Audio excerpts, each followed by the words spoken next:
Right. So how long has it taken you guys? Unfortunately, that's the slight drawback. We had an idea of how long it would take us and how long it actually took us. We finished 186 duffs, so not duffs, sorry, That, 186 shiurim for only the completed 27 duffs in the beginning of 27A, which is kind of uh, all right. I think Right. So that's problem. about six shiurim a daf, roughly. Yeah, because we do it 6 times a week. That's correct. So Okay. I'll share with you. When I was in yeshiva, I went to yeshiva after varsity, right? So I went to yeshiva after varsity, and I remember once sitting and doing the calculation, and there I was learning. I was learning full day in yeshiva, and I did the calculation, and I remember coming out. It was over 100, and it was over 140 years that it would take me to get through Shas. So that's not an issue. That's not an issue. The key thing. Um, so let me give you a very interesting idea about learning. So there's a fascinating Gemara. I don't recall offhand where it is at the moment, but the Gemara is discussing, and it says, what's the difference between somebody that serves Hashem and somebody that doesn't serve Hashem? That's the Gemara's question, because it comes from a pasuk in the Novi, and it says, "Come and look." The pasuk in the Novi says, "Come and see the difference between a tzaddik and a rosha," and it says between somebody who serves Hashem and somebody who doesn't serve Hashem.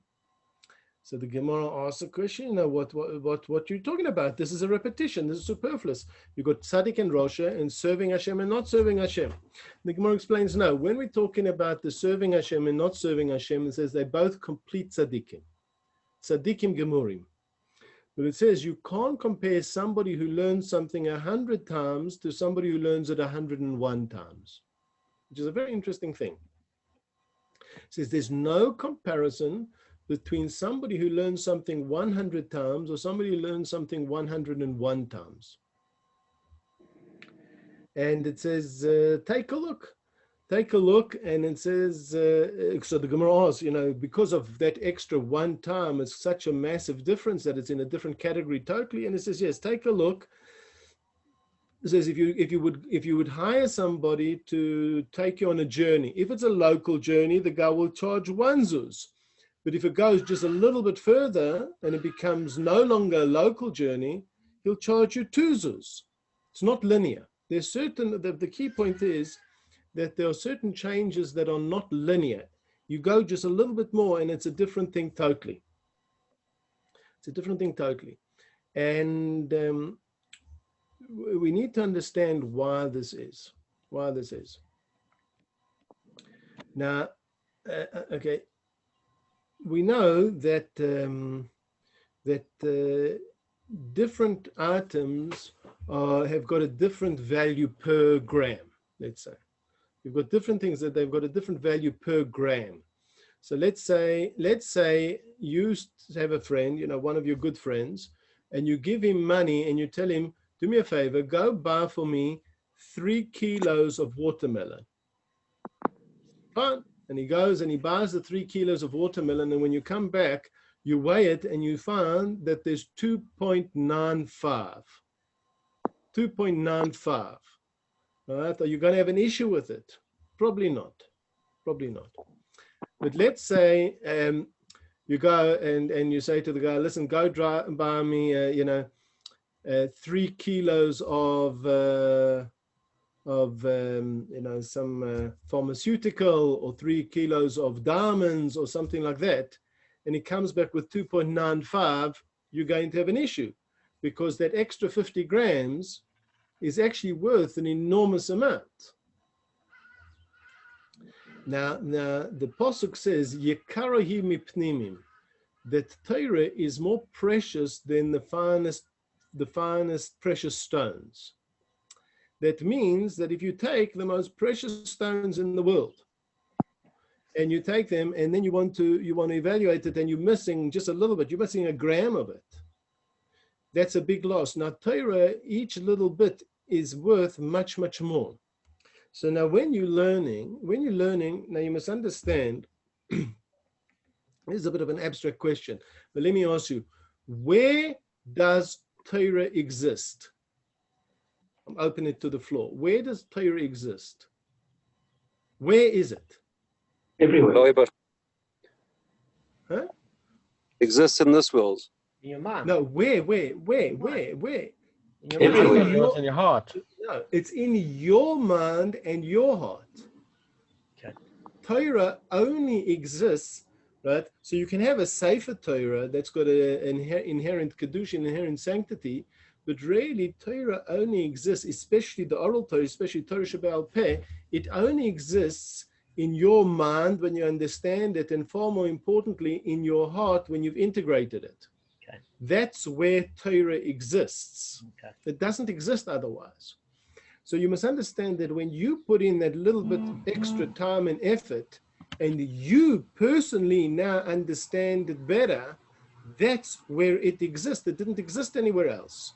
So you can have somebody giving the shiur, somebody reading, but unless you actually have taken it into your head and you've now trying to think how I can integrate this into my life, it doesn't have existence for you. It doesn't exist. As far as you're concerned, it doesn't exist. It only exists when you understand it. So if you're going to spend, it doesn't matter, six sessions or 60 sections or 600 sessions on a particular daf, that doesn't make a difference. The issue is, as you understand it more, that's when it has existence. And as it comes into an existence, that's where it really exists. You know, let me talk by way of contrast. So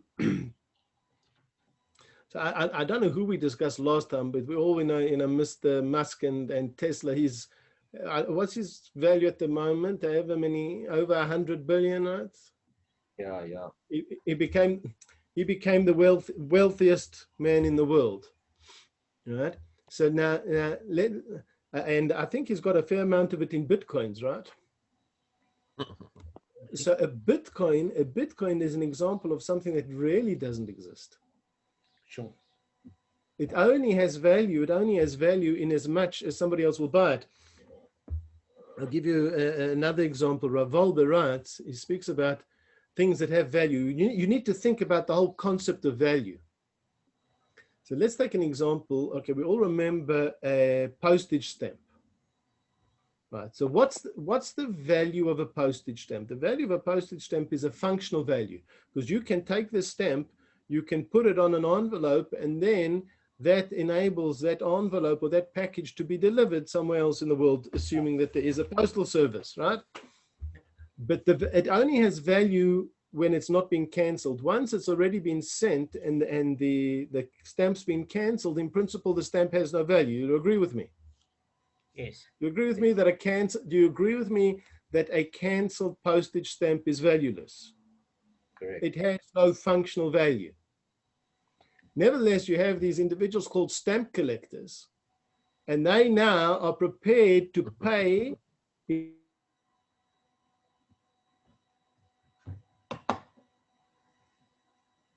Can you hear Rabbi Cohen? He's gone on mute for me. Can you hear Rabbi Cohen? Just give Damon a thumbs up, because I don't think he can hear anybody. We can hear him. Yes. All right, I had the cat. Sorry, jumped on me. All right, I'm back. Sorry. Okay.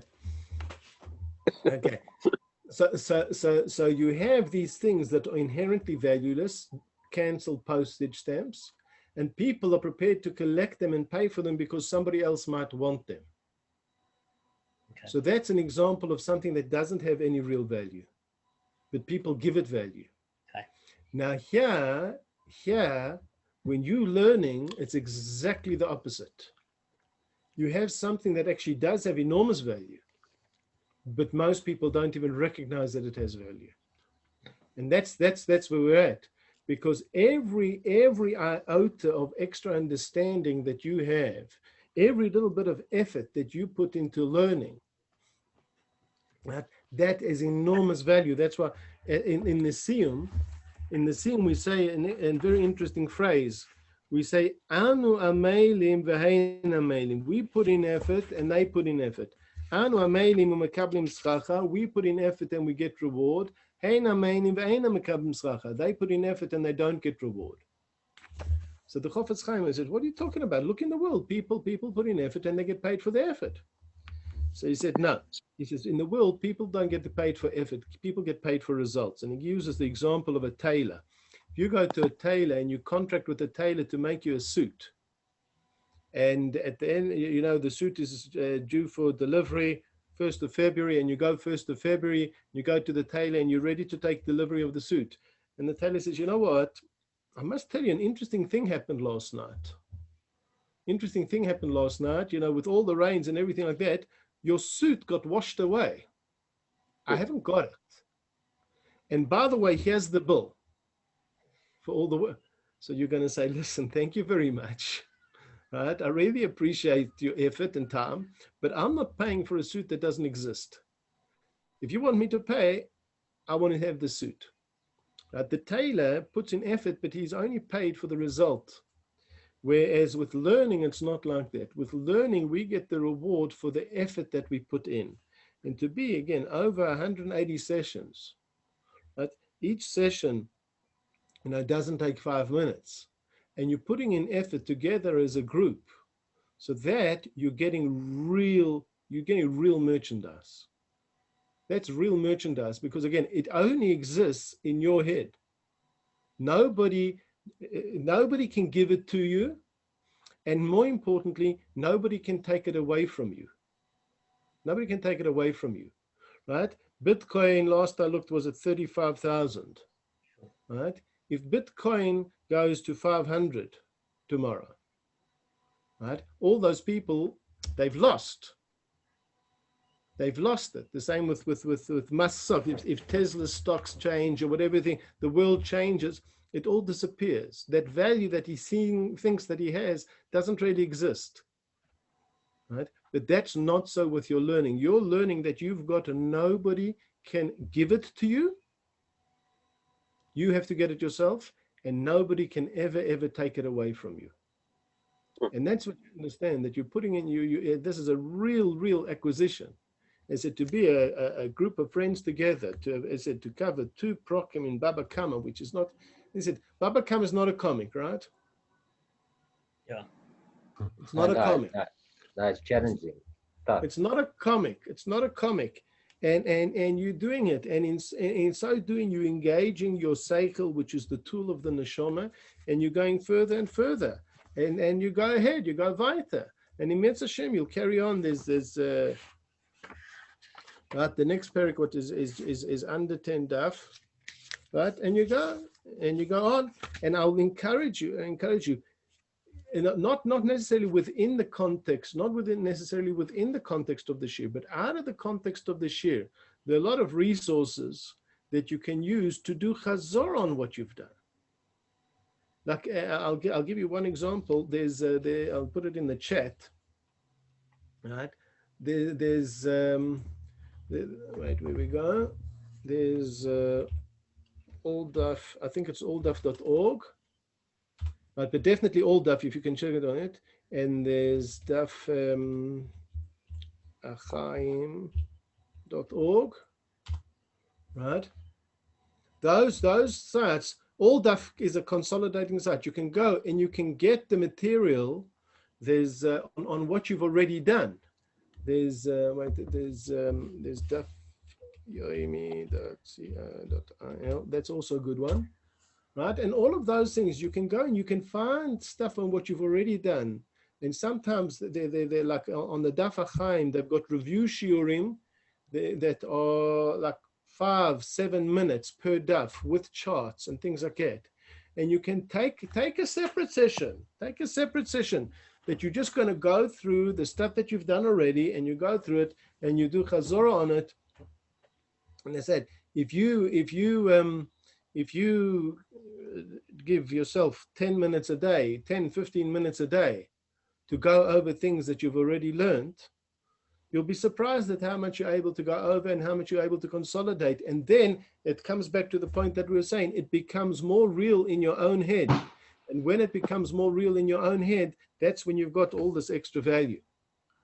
So I just want to say that I'm getting a lot of nachas and a lot of simcha of the progress that you guys are making, and you should go really Michael El Chai, you should go from strength to strength. So any questions? I had a question, Rabbi Cohen. I'm sure the group's also got a question for you. What we try to do is we're trying to balance coverage so that people don't lose steam, mixed with the detail enough to get the richness of the duff. And sometimes we battle a little bit with that balance. Do you have any tips for us? It's a constant battle. There's no formula that's an easy formula that you can say this works. So I can say as a starting point, I said, you try and make sure that you understand all the different parts of the discussion. This was the question, and you have an understanding what the question was. This was the answer. And in the article, you'll see generally at the beginning of each paragraph, they give like 1 or 2 sentences that define what's going to be happening in that paragraph. Yeah. So make sure that you've got that everything, and you can say, in this half an hour, this is the basic topic we discussed. These are their opinions. These are their reasons. Right? You set yourself certain basic goals like that, and then as you've got that structure clear, you then can go and add more and more detail. It's the same like building a house. If you have a guy who's building a house, right, and he decides he's going to put up a door, right? So he puts up the door, and he starts, and then he hangs the door, and he fits the door, and he's varnishing the door and polishing and doing all types of things and decorating the door, but he hasn't built the rest of the room. We understand that his efforts are a little bit misplaced.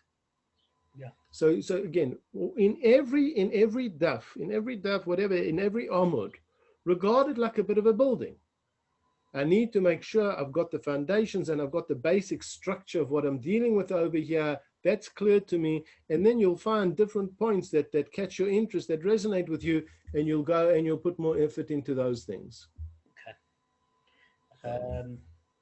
Okay, that's helpful. Just to keep a broader context, we have lately been doing almost an initial shiur or discussion on the general points and the concepts that are going to be addressed in the daf to follow, and I think that's helped. And the group has been doing a lot of prep. So the prep helps, because if I'm on the 4th concept and there's nobody's done prep, then they're still absorbing the 2nd concept, because when you're reading yourself, you slow down to the point of comprehension. And I think everybody's done such a tremendous effort with the prep. That's improved the pace and the level of comprehension. Right. What you can do as well, which is not bad, I'm saying once you're on Zoom and saying you can do like a flow chart that you can work with together. You can do a flow chart and you can say, this goes to that.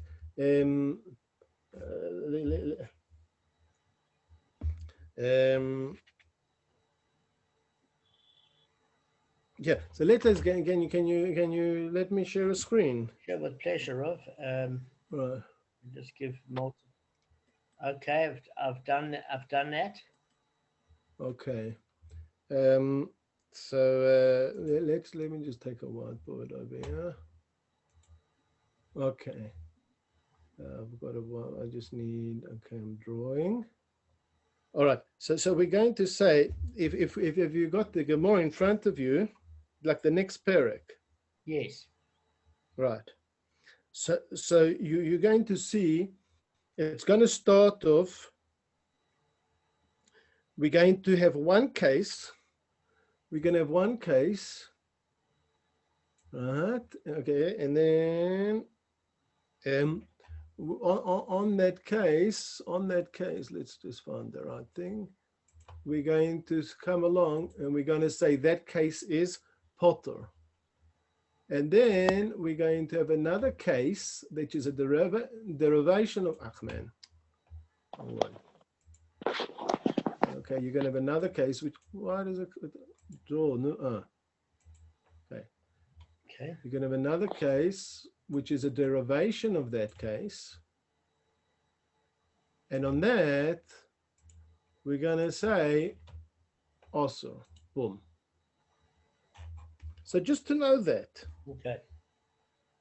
Right, just things like that. Just do it. Use, obviously you'll do it with better graphics and but I'm saying when you do things like this and you make it visual, then everybody has a clear understanding of what it is. So now, wait, where's my eraser? Let me just erase this.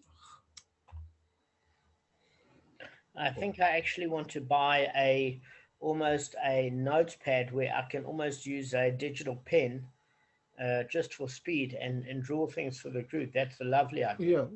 Yeah, that works well. And you see Khan Academy and others work with that principle as well, right?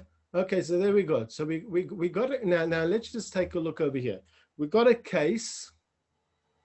We got a case, and it says and then it says it's potter. And then it says if something else happens, then it's chayev. Okay. Right. So let's just take a look over here. All right. So let me just right. So I'm going to wait. There we go. Questions. Right. So what we need to know is we need to know all the definitions of the parameters of this case. We need to know over here who's potter. We need to know over here what changed. We need to know the definitions of this case. And obviously, this chayev over here is going to be connected to that guy over there. Okay. So again, we haven't even started, but we've already got a whole lot of things that we understand that we need to clarify. Okay. Again, what is the definition? What does it look like? Over here, in this case, you need to be able to draw a stick, and then I would suggest this very strongly. What you should do is, without collaborating, each of you try to draw a stick figure representation of what the case is. Right? You draw a stick figure of what the case is and what happened. Make it like a cartoon. Make it a cartoon. What happened over here? Right? And then we go who's chayev, who's potter, and have these definitions in your own head. And that way, when you get together, you'll have something significant to argue about. Mm. Okay. That's a visual definitely adds a different level of absorption to the brain because that's what you're going to do, and then right. So that's just the case that'll get that case in the Mishnah. Okay. Is it? And then you need to see how the Gemara starts off, right? So the Gemara is going to start off that there's an inconsistency in the cases. So you'll see when you start doing it over here. So you'll see. You'll see that between this and this, something doesn't work. Right. Mm. Right? Because you'll see that, let me see if I can do this over here.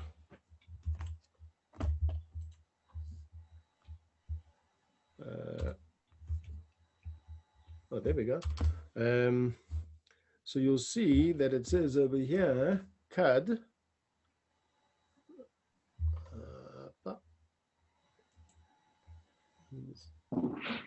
There we go. Over there it says kad, and over here you're going to say it says man, just got to get the right one.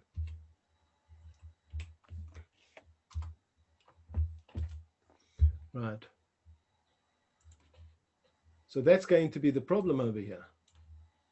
We're going to see we're referring to two different things over here. So that's going to be our issue. And when Correct. you're going to do it like this, Okay. when you're going to do it like this, it's going to be clear to everybody. So this is going to be the first. This is going to be the first sugi in the Gemara. That in one part of the definition we're talking about a kad, in another part of the case we're speaking about a chavis. Correct. And then we're going to see what comes out of that. So let's get it right. That tension between that is going to lead to a whole lot of things over there. That's exactly what I Right. was going to ask. Where do you put the fact in that using different brices to show with the beams and the honey and the wine and different definitions of a pitcher or a barrel, and you put it at this area where your arrow is going towards now? Is that right? Right. So let's just Side in terms of clarification. let's just summarize. Right, have I got a spotlight? Oh, there we go. Okay, right. So here we go. So let's just summarize. So what is it? We're going to have in our Mishnah, we're going to have two cases. One is going to say, if this is the case, the guy's potter. However, if this is the case, the guy's chayev. And the Gemara is going to start off and say we have a tension between these two things. Between, in the one case we say in a kad, in the other case we say in a chavis. And that is going to lead to a whole understanding of something new that we're going to have to deal with. And then you're going to need to put all the, so in all of the, again, we're going to have our questions that are going to come out, and we're going to need to answer all of those things. Sure.